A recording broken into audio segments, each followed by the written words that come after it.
Welcome in. We're live, Mandy. What's going on? How are we doing today? It's what is it, July 24th? The summer keeps ticking by. You look like you're in a It's new location today. Talk to us, Mandy. I'm on location. I'm on the road. We've never we've never see, you've got your boring old background that everybody's seen. I'm like, what's Okay. that chair? Who's that man? I have people with me today. I've got my niece, Lila. Do you want to say something, Lila? Hi. I've got Hello Lila there. with me. Lila is a third place winner in a national poetry competition. So we've got Lila Okay. Meldrum with me. I'm in Ohio, and Yes. I've been here a week, and I'll be here another week. And the show must go on, literally. So here we are. The show What must about go on. you? Nice to meet you, Lila. Thank you. Good to see you. Nice to meet you. Thank you. Go ahead. What else? What else, Mandy? What Well, else? you have been on the road. You were in, I feel like, Mhm. all the Carolinas. You went to the National Speakers Association. Can you just, like, what's a Yes. nugget you pulled from that conference in Ooh. Orlando? I'm dying to hear.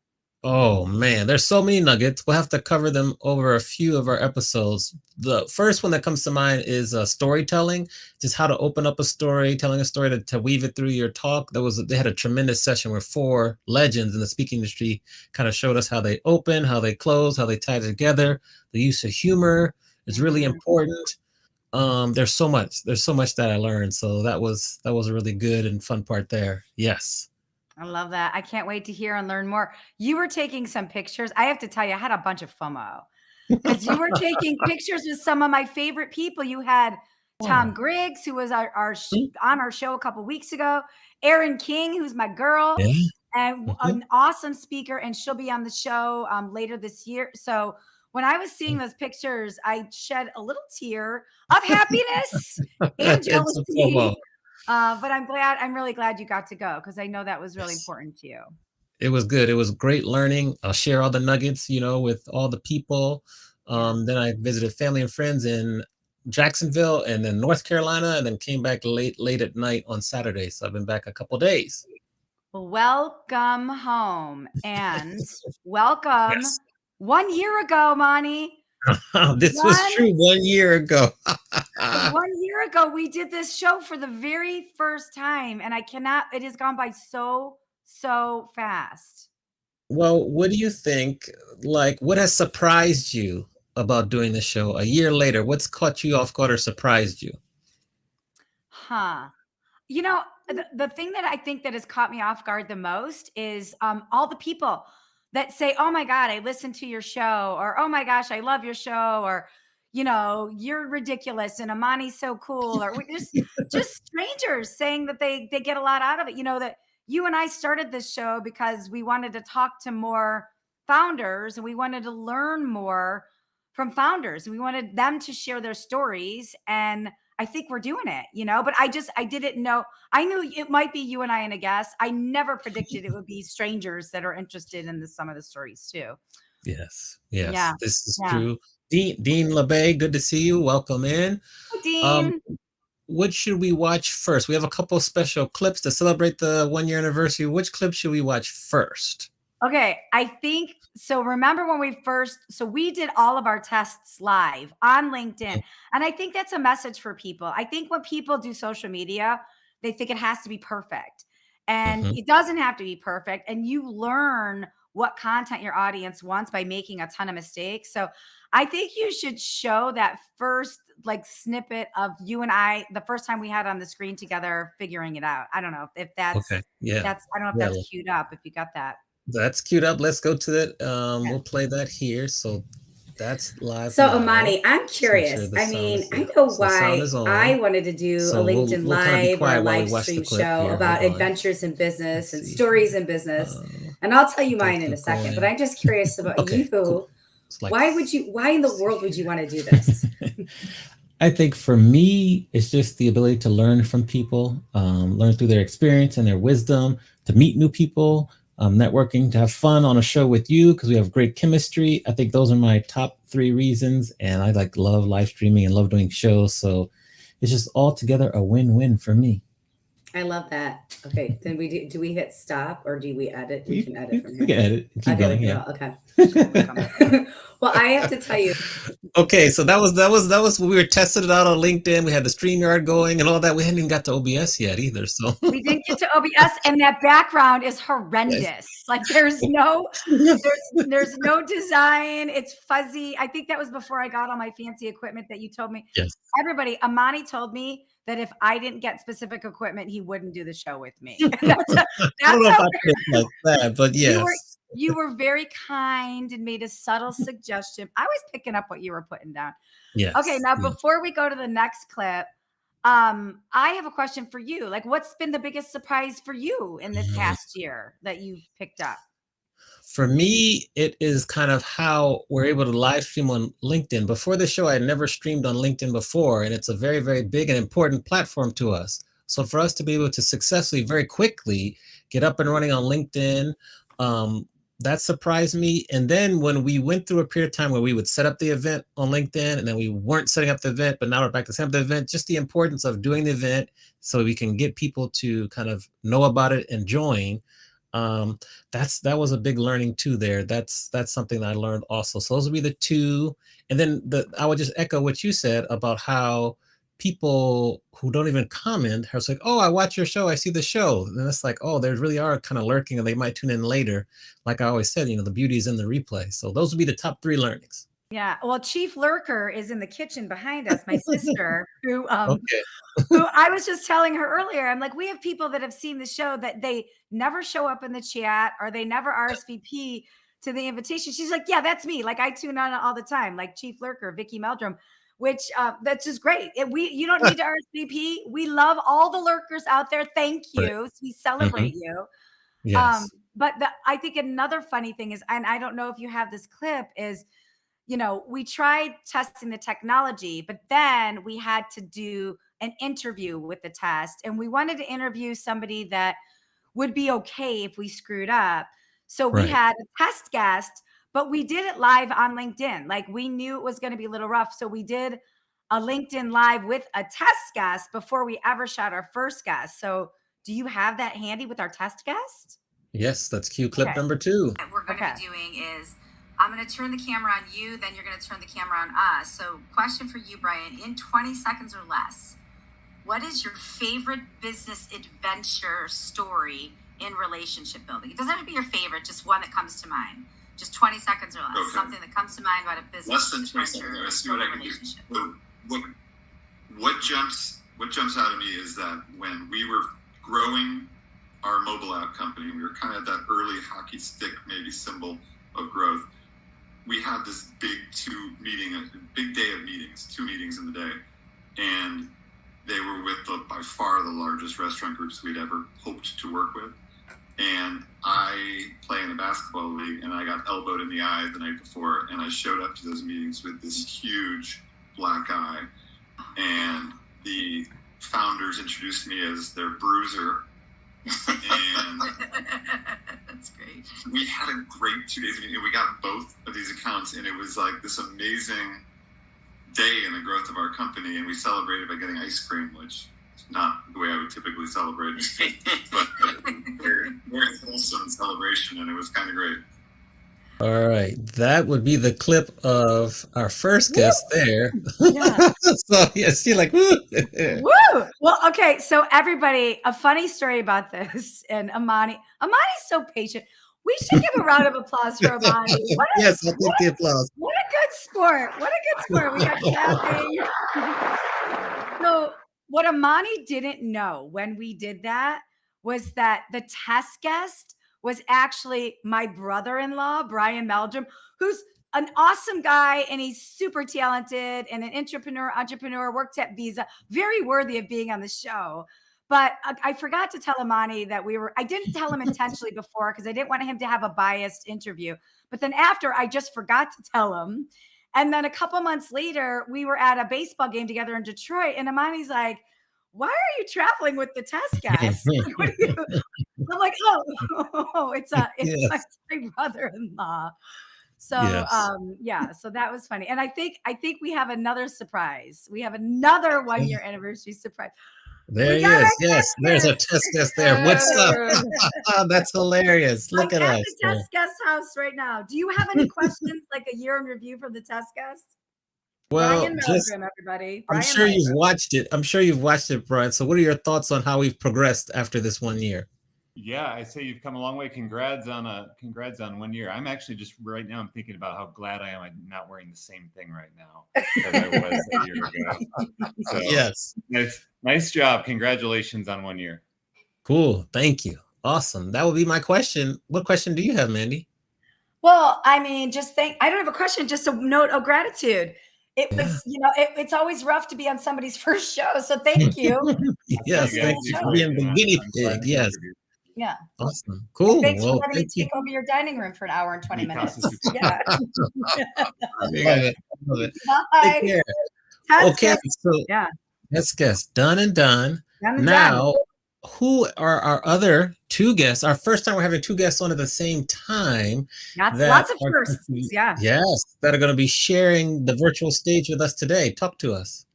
Okay. We've never interviewed two people at the same time. We've never interviewed a couple that runs and operates a business together. And these two founders are co-founders, but they also happen to be married, which is exciting.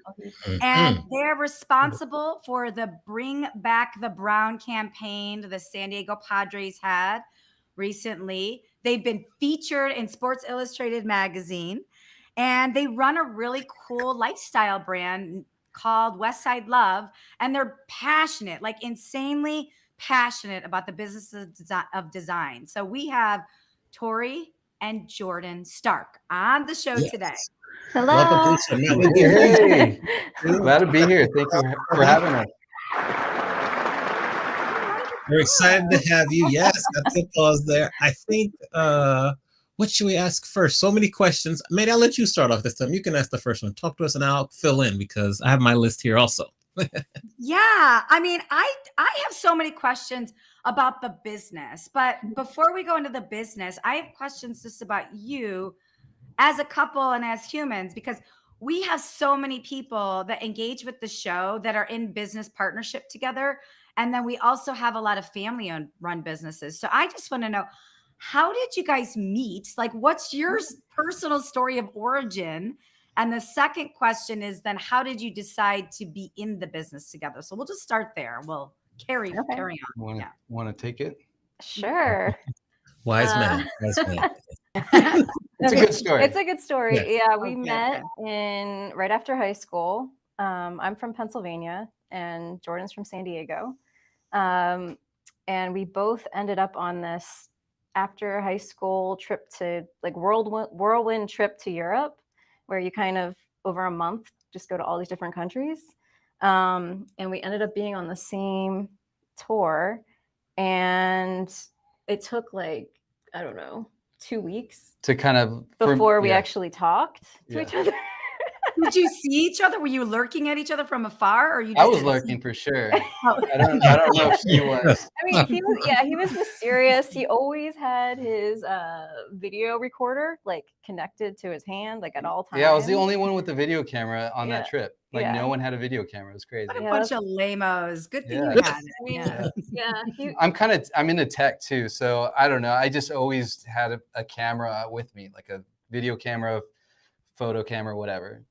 So this was 2000. I don't know that if was that. That was 2000. Yeah, we were both graduating. Yeah, we became pen pals. So some sparks flew on the trip, but her aunt was my English teacher's friend, and my English teacher is the one that put the trip together, and she asked her aunt to chaperone, and so her aunt then asked her and her brother if they wanted to go on this trip, and they're in Pennsylvania, so we technically met in London. Yeah. Yeah, and then she was going to art school already. She got a scholarship to go to RISD, and I didn't really know what I was doing. But then it ended up that I would go to design school 3 years later. And so you came out and visited me in Providence. Yep. Yeah, and then you ended up going to design school. Yeah, an art center in Los Angeles. Yeah, and then she visited me there once.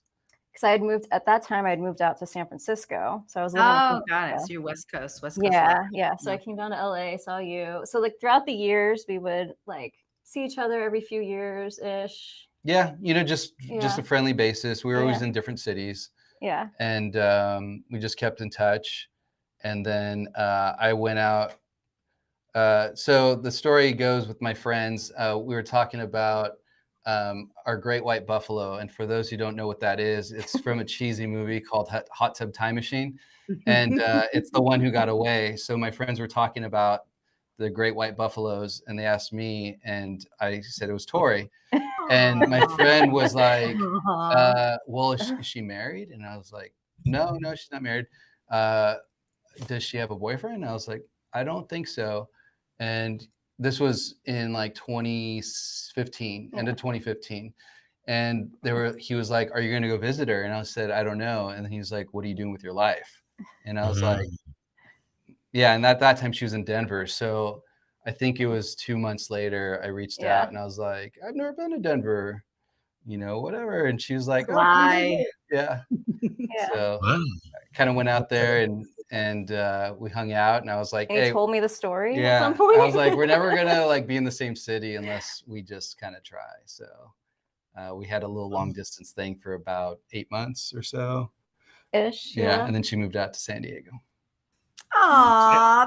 So I have some follow-up questions. There's so many follow-up. So it took you 15 years. Mommy has problems with your timeline. Oh yeah. Problems. I love the timeline. But Yes, very deliberate. Have you sold the script yet? That's my first question. No, I have not. That'd be amazing though. You should, yeah. So then, okay. So after 15 years, and then you got to the same city. What made you decide to? And I think this will be for Tori. Like, what made you decide to say, okay, I'm going to move to San Diego? Well, I just knew that if we were going to make it work, I needed to be close to him. So Jordan has a really good community in San Diego, and I was kind of still a transplant in Denver, and it just made sense to move closer to him, and we just went for it. Yeah. Yeah.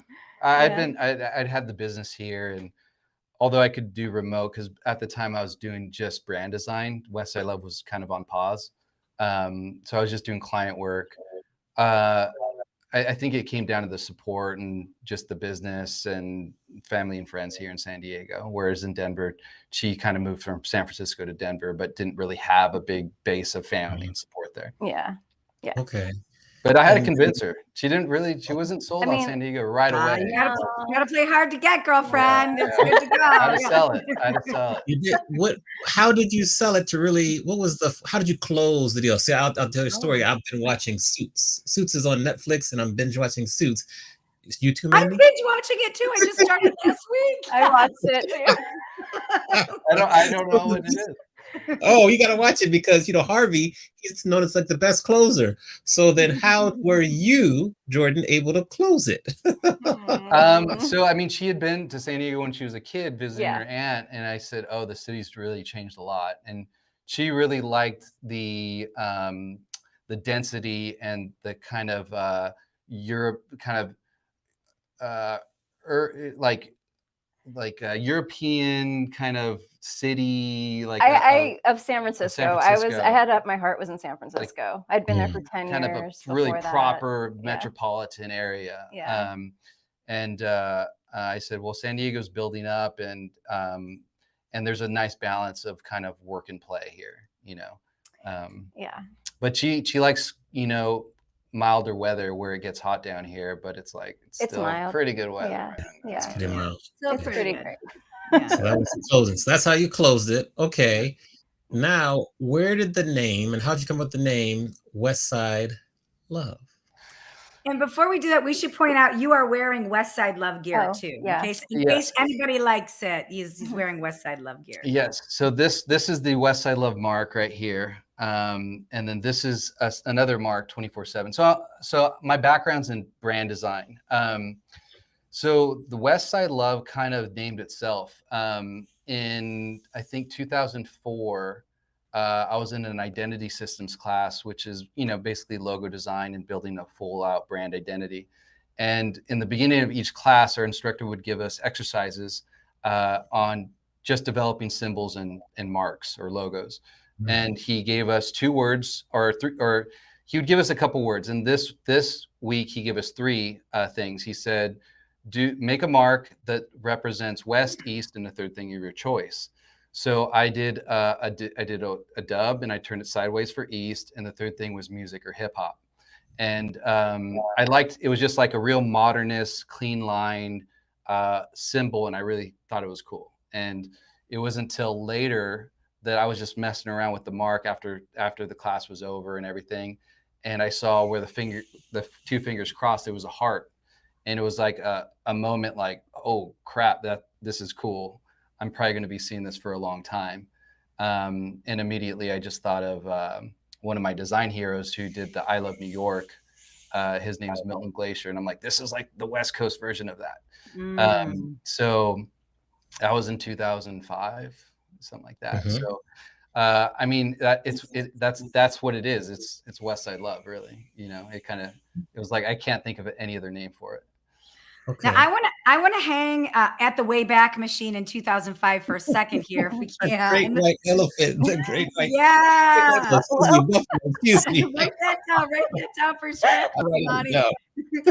But I want to talk about 2005 at the LA Still Loves You art show in downtown LA. And you produced 50 pink on pink silkscreen posters, and which is supposedly one of your most special pieces of art. So what's the story behind that moment, and how did that show catapult you? Can you just talk about that? Because I noticed that from your website. By the way, if you guys have not checked out the westsidelove.us, you lay out your timeline through design so perfectly and so succinctly. It's just an interesting story. But I want to hear about the LA Still Loves You art show and the pink silk screen, the pieces of art that catapulted you. Yeah, I mean, so when I found the heart in there, I was like, this is awesome. And some friends were putting together a group show. At the time, I think it was just called The Brewery. It was like this gigantic old brewery. I think it was a Pabst Blue Ribbon brewery in the Arts District of downtown LA. And we were doing this group show, and we're all making different types of art and prints and things like that. And I was like so stoked about this piece, this logo. And for me, the West Side symbol in hip hop in the East Coast, there was that rivalry in the 90s with Tupac and Biggie. And it was very masculine and macho. And here there's this little heart in between the fingers. And I was like doing pink on pink posters for this, like it's love. It's about love. So, so that's what I did. And just did a small edition hand pulled screen prints in our print shop at the school. I got in there after hours doing them with a buddy. And that was like the first piece that I ever did with Westside Love. Ah, so cool. Okay. So cool. So then, Tori, I'll ask you this question. You can help us understand, like, how do you, first of all, many times people are advised to not work with their significant other. So I'll ask you, what made you decide to make that leap? And then how do you all divide up all the work so that it's equal and kind of still a smooth running machine? Good question. So Jordan, he is the original founder of the symbol and everything. And I came along in 2000. I was 2020. 2020. Thank you. In 2020, I got laid off from my job. Pandemic layoff, and we're married at that time, a few years. Yeah. And we talked about working. Yeah, and like leading up to that, we had talked about working together, but I think before that I wasn't quite ready. And so this happened, like the layoff happened, and Westside Love was picking up at that time. Jordan had like relaunched the brand, and we were getting a lot of orders, so it seemed like there was more demand for it. And it just seemed like a natural thing that I would start helping him out. And initially I was a little bit burnt out from everything. So I was just helping him with like customer service and boxing up orders and very like that kind of stuff, keeping our warehouse organized. And his mom actually came in and helped us out a little bit. And then as things like moved on, it was like, all right, I do want to, like, we do work well together, and this feels very personal and very like it's something we're building together, and it just felt really good. I don't know how else to say it. Like, I've worked for a lot of other brands, and they weren't mine, and just having this as ours and like something we're building, it was very exciting. And it's definitely got its challenges working with your husband. But like, if anything, I think it brought us a lot closer. Like, we've learned how to communicate in a way that we hadn't before. And we've got some strategies in place at this point of how to like best work together. So yeah. I want to know what each other's superpowers are. So just from a work perspective. So like Jordan, from working with Tori, what's her, Westside Love superpower? And Tori, what is Jordan's Westside Love superpower that you've been together for so long, but you didn't realize until you started working together? So Tori is incredibly organized, spatially especially, and we've had people come to our warehouse and shop here, and as soon as they step in the back, they're like, "This is the most organized warehouse I've ever seen." Like, especially in the streetwear kind of like ecosystem, they're like, "This is kind of crazy," and I'm like, "It's all Tori." All Tori. And then her technical design ability, because she comes from like a bag design. She worked at North Face and Osprey bags. So her technical ability to design a bag and get it produced and receive samples and make changes is like, it blows my mind. She can make really amazing like technical items. So I would say those are two superpowers for sure. Oh, thanks. Aw, we asked for one. We got two. That was great. Tori, you're up. What's this? Tori, your turn. Okay. Well, Jordan has so many, more than two. But I think the biggest thing is his perseverance. Like, he has always been an entrepreneur from right out of college, and has this patience and perseverance to like learn things that I just am like, I get frustrated. So he has taught himself all the back end of business, and like has kept things running in a way that I'm just so in awe of, because it's something that I don't have. I wouldn't be able to do it alone. So I am really impressed by that. Yeah. Thanks. Yeah, I think at where we're at now, it's like you can't do it alone. You know where we're at now. So yeah, and you're really good at seeing the bigger picture of like the business plan, where I like to look at all the details, and I get kind of caught up in details, and he's really good at seeing the big picture. Yeah, I'd say yes or no. Yeah, to that. Yeah, great balance. So Jordan, you mentioned earlier how you got some inspiration and guidance from like Milton Glaser. Yep. And so can you tell us who he is? Because I know who he is. And are you familiar with Debbie Millman, who's pretty big in the design space? Sounds familiar.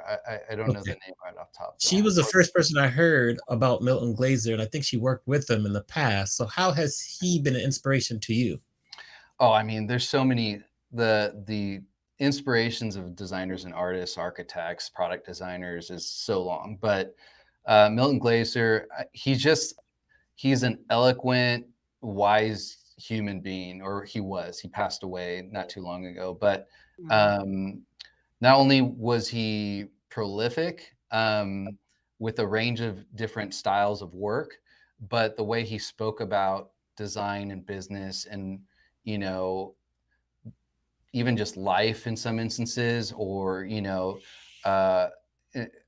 was just very eloquent. And as a person, I think Milton Glaser was an amazing person, an amazing human. But his range of work has been very inspiring, from, you know, I Love New York to like Bob Dylan album covers, or Yeah. you know, agency work. So yeah, the well's deep there with Milton Glaser. A lot of great advice too that he's written down that you can just find online. Yeah, he's a legend.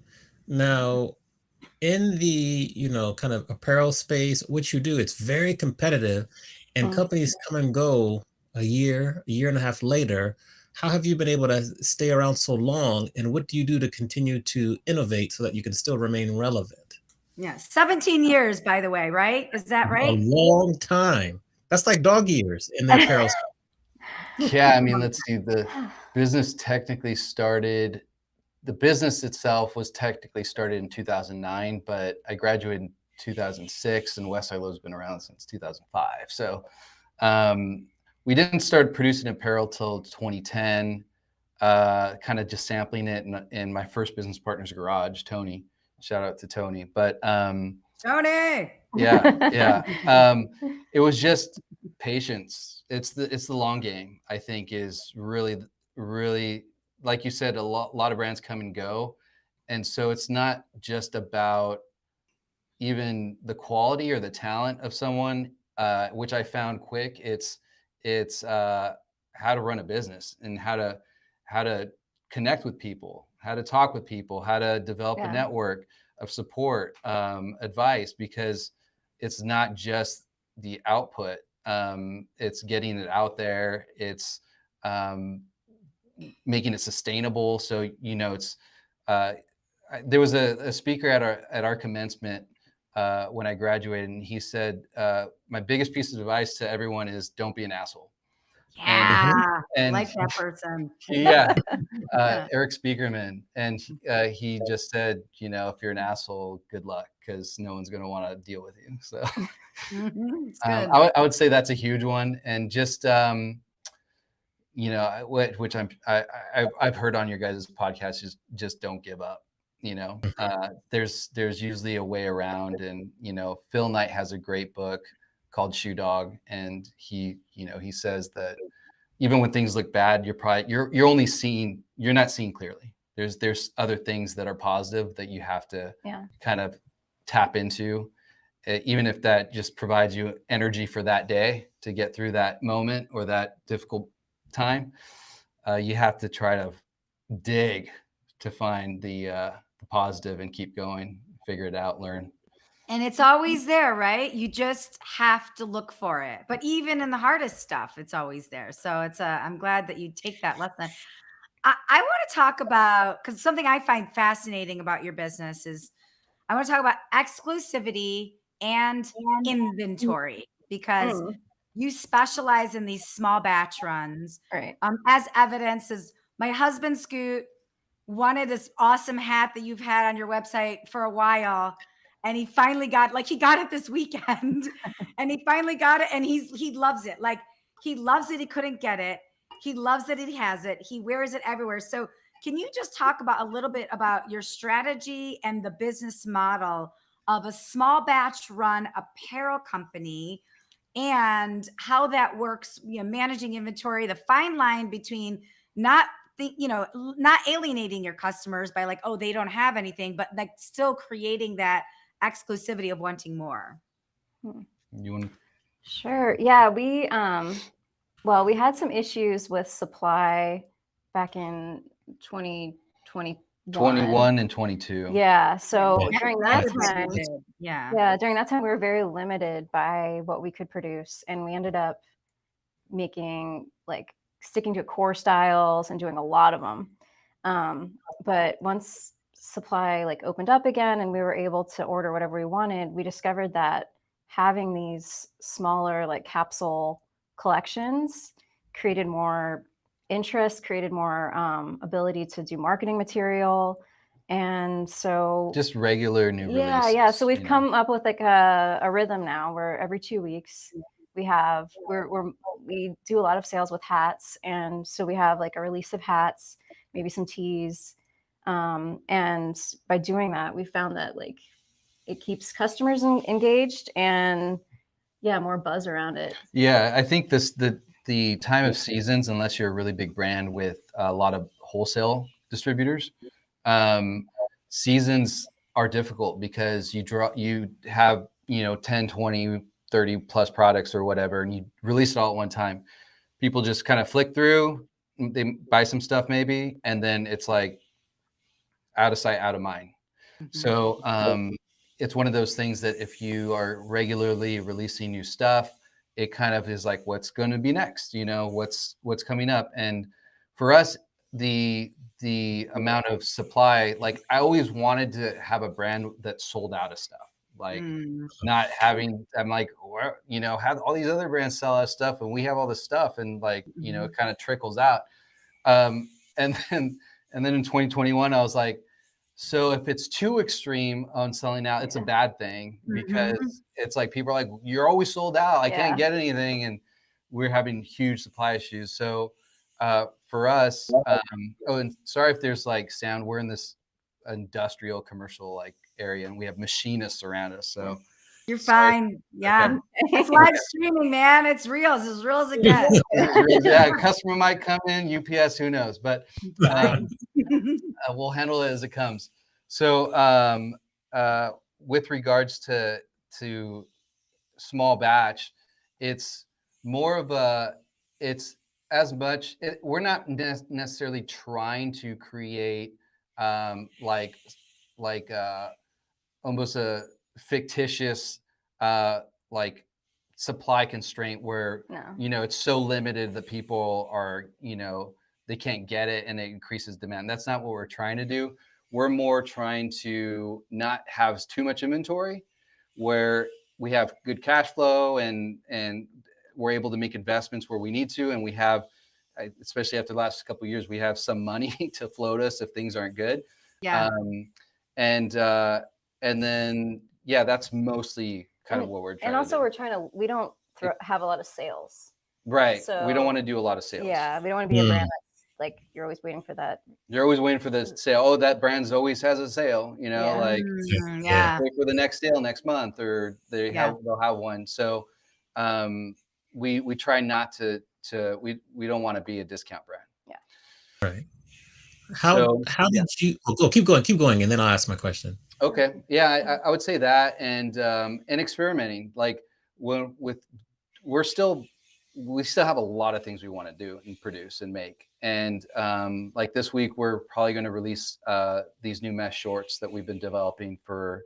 They're like basketball shirts we've been developing for maybe 6 to 8 months. And so that's an experiment. Like we've never made a short. And so by doing it small batch, we're able to experiment with colorways.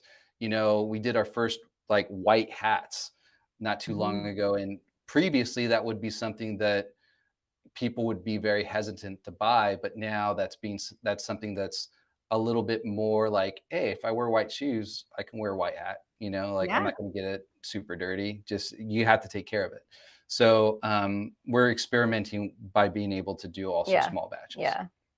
Mesh shorts. That sounds exciting. Yeah, zippered pockets. They're super nice because mesh shorts, stuff always falls out of the pockets. So we want it to be something that's loungy, but also something you feel good about wearing out. They look cool. They can maybe match with your sneakers or your headwear. So yeah.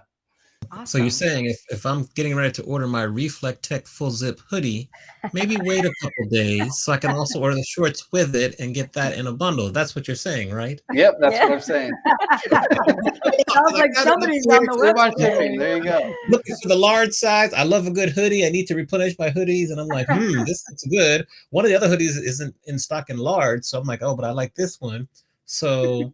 Pardon the show as it pauses while Amani shops. Exactly. How are you able to partner with the San Diego Padres? So we didn't partner with the Padres. We kind of we were like maybe to some degree a thorn in their spine, because it was, or I would say we were like a doctor that's trying to prescribe medicine to someone that doesn't want to take it. It's like, take this, it's good for you. You should take this. And they were aside from being playing bad baseball for a long time, they also were very boring as far as like their identity. And you know, my first business partner Tony and I, we decided to stay here in San Diego and build a design studio. And San Diego doesn't have like, especially at that time, like incredibly robust creative community like LA or San Francisco. But we're like, with that said, you can do things in San Diego that you can't do in LA or Chicago or New York because it's still being developed here. And so you could come here and do some pretty cool stuff if you look at it that way. That would be very difficult to do in a very saturated big city. So one of the things that we came across was, you know, we cared a lot about San Diego. We were from here. Was that the Padres, or we had where we met on a lot of stuff, like it was sports. We had sports in common, and we said we were going to make a brown Westside Love hat to represent San Diego, and we said, well, why are we making it brown when they're blue? That's kind of an issue. Like the Padres have this issue. And so we joked about making a petition to bring back the brown and if anyone would sign it. And that joke turned into something a little bit more serious. We're like, well, instead of just releasing a hat that comes and goes, why don't we do just something a little bit more? And like, we were also doing client work. And so we're like, why don't we flex the, you know, these muscles that we got from schooling and marketing and branding, and maybe, you know, do something for the community and aside from just selling a hat and it comes and goes, whatever, but do something that actually might make a difference here in the city. And so we started Bring Back the Brown, and we got all these other businesses on board, and we made posters. We were doing collaborations and events every month. And What year was that? that was 2011. And we started the seeds of the campaign started in 2010. And then, you know, partners that Bring Back the Brown would later become official sponsors of the Padres. And they kind of, you know, became insidious. They got into the system and they demanded all the, so knock around sunglasses. They requested all the retro days for the Padres. So the team, the days the team would wear brown, and then they would make 50,000 pairs of brown sunglasses and seed those out to fans. And now this thing was becoming like, oh, brown's kind of cool. You know, like the brown's different. Like there's 10, 13 MLB teams that wear blue, but no one wears brown. And that's kind of like, we're the Friars. It's kind of quirky. They're brown and yellow, like, but you can make that. We believe you can make a modern version of that, and you can make it look nice and not super retro-y like the old uniforms. And that was kind of our call, is like, we should be proud of the identity we have, and we should make it distinct, memorable, and embrace that identity and make it quirky, and it represents us here. And so, you know, San Diego's right next to the border. It's one of the most heavily trafficked borders in the world. And here we're trying to be the Padres with like wave logos and sailboat like inspired scripts and beachy. And that's like a transplant idea of San Diego. That's not San Diego's version of San Diego. Yeah. So we're like, we're the Padres. We're not the sailboats. We're not the Shamus. We're the Padres, and like they should look like that, embrace that identity. And so that was Bring Back the Brown. That was the call to action. And how was that? That was featured in Sports Illustrated. What was that story about? So at the time, the editor of Sports Illustrated was from San Diego, and and we got more. Initially, we got more love or support from national sports writers than San Diego news and sports writers. Wow. So constantly in like uniform rankings, San Diego was like last. And people kept starting to say like, hey, there's this campaign, because we really mobilized on Twitter. We got all the hardest. So I'm not, compared to the bloggers and the people that we networked with and made alliances with, I'm not a fan. Like those guys are super fans. They watch spring training. They know the minor league system.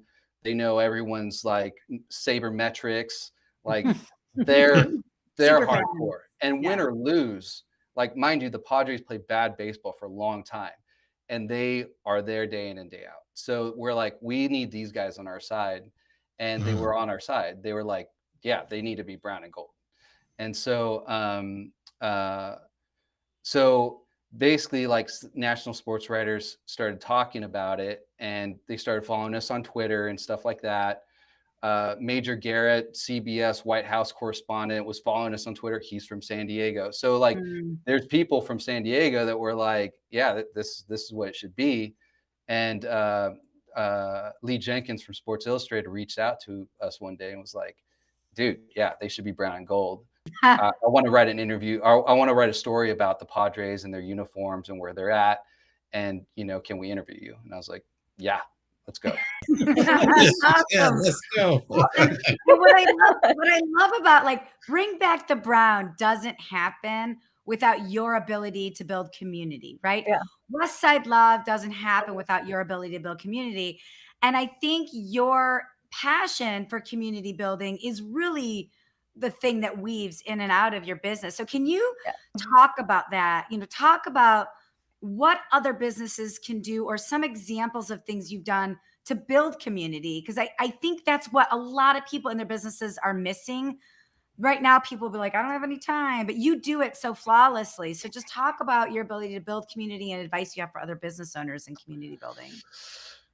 You got to get out there, you know, like, you have to get out there, and you have to tell a story. You have to put yourself out there. And as uncomfortable as it is, you know, like, as awkward as it is, you know, even doing this or doing a YouTube, or, you know, it's like, this is hard. I don't want to do it. But, you know, what I tell people is, what I told myself is that, well, if it's bad, no one's going to watch it. So it's like, fine.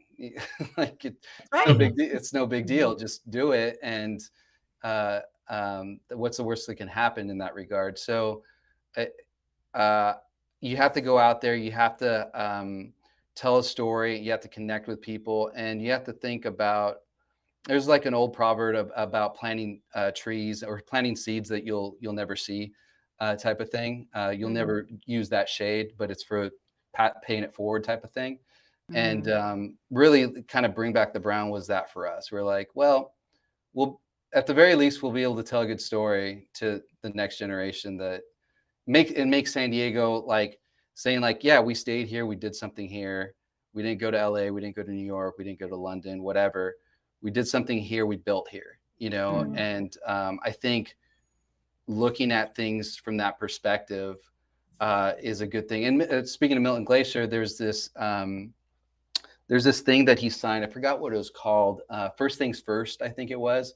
But it was like a manifesto for designers to look at, outside of just doing commercial work for clients and stuff, but what else can you do for society with your skill set outside of just doing commercial work.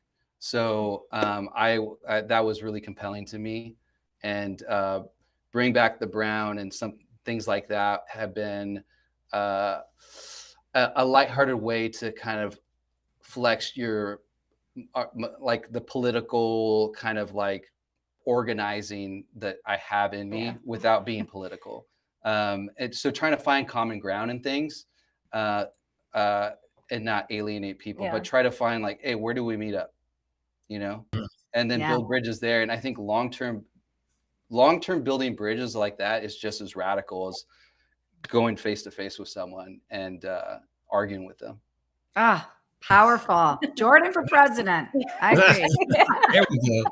Dean LeBase, Dean says the best time to plant a tree 20 years ago, the next best time is today. So he concurs with your thought process there. So well done there. Amen. Yeah. We're to the point of the show where we want to flip the script. So we're going to let both of you ask myself a question and then Mandy a question in any order, any question. Nothing is off limits. So who do you want to ask a question for first? And we'll start with that. I think I'll direct this one to Mandy. Awesome. If you and Scoot were to have a business together, what would it be? She said, "Oh dear, oh dear, oh dear." You know, it's a funny question. Scoot and I actually tried to have a business together like 13 years ago or so. It was Scoot is very Scoot, by the way, listeners or watchers, Scooter is my husband, Scooter Graziano. He's very talented in tech and finance. He's built programs over and over again. And obviously I'm really big in sales. So I was doing a lot of business coaching for these private event venues many years ago. And I come from the private event space.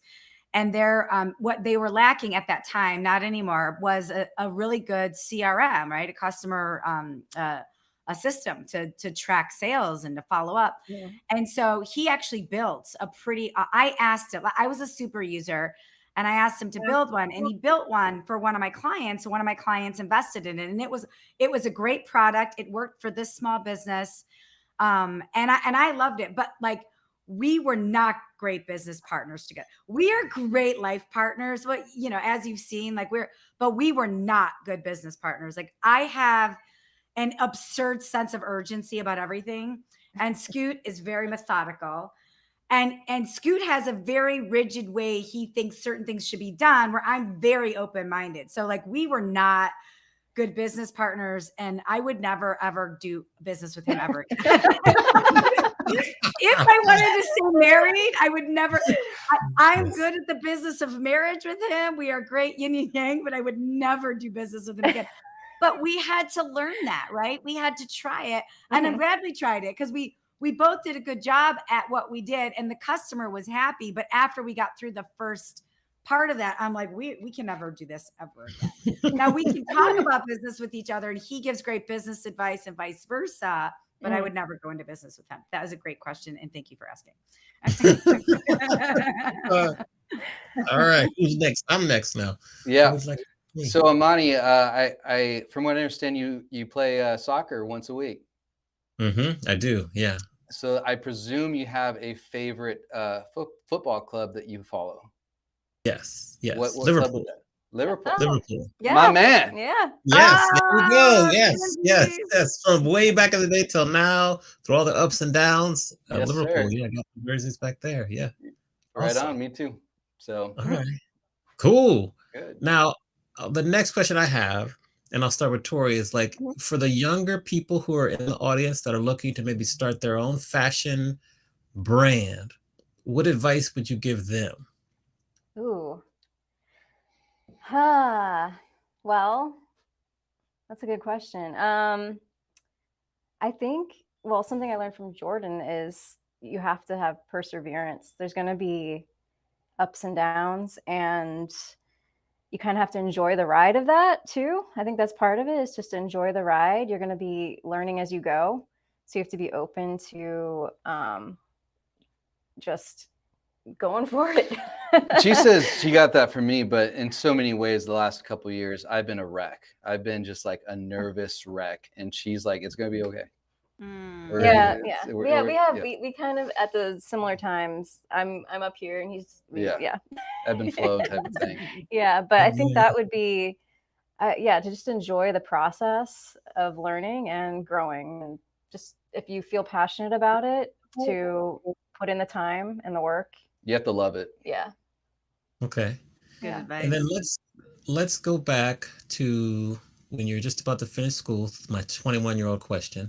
And we'll stay with you first, Tori, and then go to Jordan. And based on everything you've experienced to this date, knowing what you know now, what advice would you give your 21-year-old self? Move to San Diego sooner? Wait, what did you say? I said move to San Diego sooner. No, just kidding. Yeah. Actually, I would say that. Yeah. That would have saved me a lot of heartache. Yeah. Oh, yeah. Okay.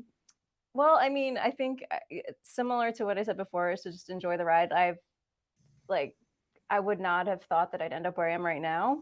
I was on I'm trying to be an artist, and I was doing scenic design for a while, and I tried a bunch of different careers. And I think through all of that, just take what you can, learn as you go, and just enjoy the ride. That's the best thing I could tell myself, is to not stress so much in the moment. I was always trying to accomplish that next thing and looking so far ahead.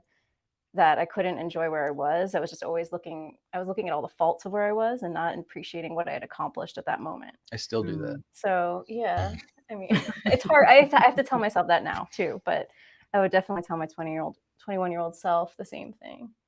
Yeah. Yep. And Jordan, what about you?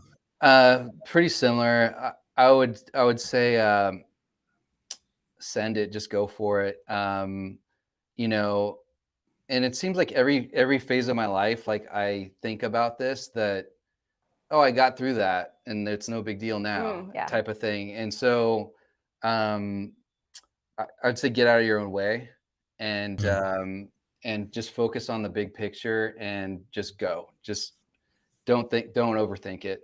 Don't overthink it. Just produce and get your message out there.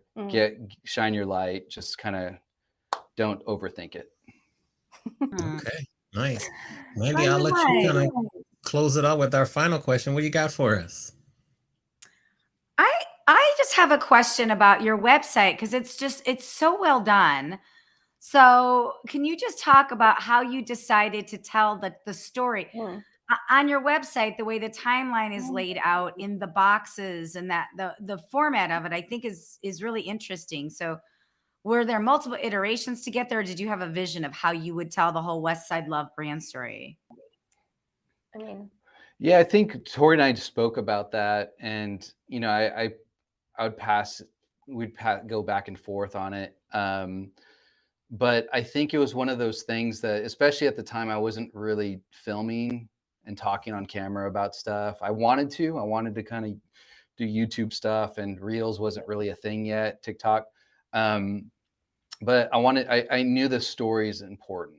Storytelling is, I think sometimes people still underappreciate storytelling and even selling themselves. Yeah. You know, I was talking to a friend the other day. He put his new portfolio site up, and he's like, check it out and let me know if you have feedback. And immediately I was like, homepage and about page. You're hiding the picture of you, your hat, you have a hat, you have glasses on, your head's down, and you don't really talk about yourself. Like, I want to hear about you. I want to know about you. You make great work, but at the end of the day, do you want to reach out to this person and say hi? You know, and I think at every key point, at every touch point, and what we're trying to build is, we think about disarming people and like letting them feel welcome, and like they can approach us and ask us a question, or you know, I think that's incredibly important. I think so that storytelling was key to that. Is how do we tell people the timeline of this? Because it's been a long burn. It's been a long time, and some people are like, I just found out about you guys, and I'm like, well, we've been doing it for a long time on some level, kind of through ebbs and flows and hiatuses and stuff. But I think telling that trajectory for us, we didn't just come out of the gate like and blow up or something. So we had this a lot of people have been involved in where we're at today, and I think it's important to kind of also pay tribute to those people in that time. Well, you do such a good job at it. It's so succinct. If you go to the website, is it on the About Us tab? I don't know. Yeah, it's a good read. It's a quick read, but it taught me a lot about your brand too. So thanks for putting it together that way. Yeah, no, I mean, I've been going to this masterminds with like a couple other friends that are business owners every few months starting this year. And it's been great because we 1 week we went through everyone's website where we're all breaking everyone's websites down and like, oh, that's cool. Hey, you know, your navigation isn't intuitive. Like it needs to be this or that, or what's on the homepage when you first land on the screen. Like, is it engaging? What if you scroll up a little bit? What's the next thing under that? You know, does that match your TikTok or your Instagram? Like, oh, we're missing you. You're not in here. Like, so having that conversation with other people has been invaluable too. Yeah. And I think the takeaways on that are ask for feedback, accept feedback, and audit your work, man. And share the whole story, not just the good stuff or the recent stuff. Like, and I want to do more on that. Yeah. Exactly. Like, And sometimes I still get my own way. Like I don't want to talk necessarily about that. I'm like, oh, people don't want to hear about, the tribulation, but I think it's also interesting if you can get it in there somehow. Totally. Nice. I agree. Awesome. Well, Jordan and Tori, thank you very much for joining us on our special 1-year anniversary show. We love your story, particularly the 15 years. That stuck with me. The 15 years really has stuck with me. So I just appreciate the resilience. Excellent out there. Yes, round of applause. I'm going to wait until the shorts come out before I place my order because I'm ready to place my order now. Fall is coming. I'm going to wait. I signed up for the mailing list. If you go to the website, make sure you sign up for the mailing list. I think you go to the bottom, right? Navigate to the bottom. Yeah, there should be a tab there. Also, our Instagram, there's a link in the bio to subscribe to the newsletter. And Awesome. thanks so much for taking time. We know how busy you are. We know you've got other launch. Thank you. It's just awesome to Thanks for having us. It was fun to tell our story. Yeah, it was fun. Awesome. It was great. Yeah. Keep telling your story. We'll give you a round of applause, and we'll come visit when I'm in San Diego. I'm in LA, so we'll see. We come visit, and just round of applause. Thank you so much. Thank you guys. Really appreciate it. Right. Thank you. Guys, thanks for being here.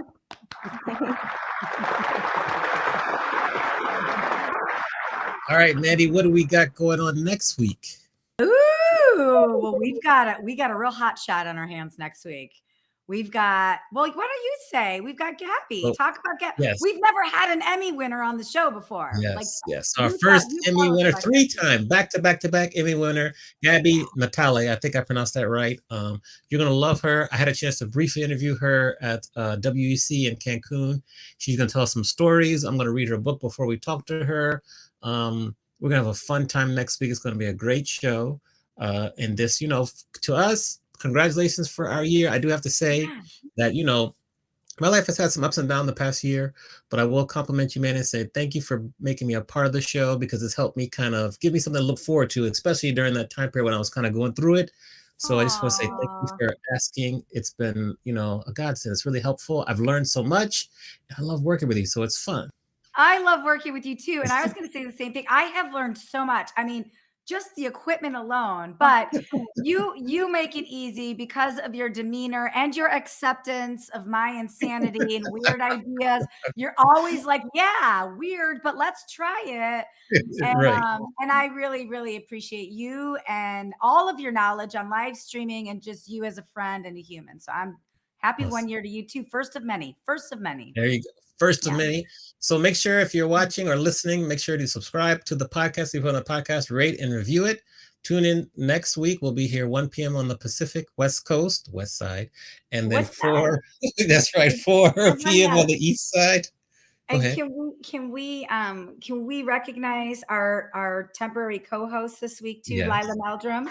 We give her a round of applause. Round of applause for Lila. Well done there. We got some applause for you there. Thank you. Come back again. Hopefully we see you next week. Yes. Great show.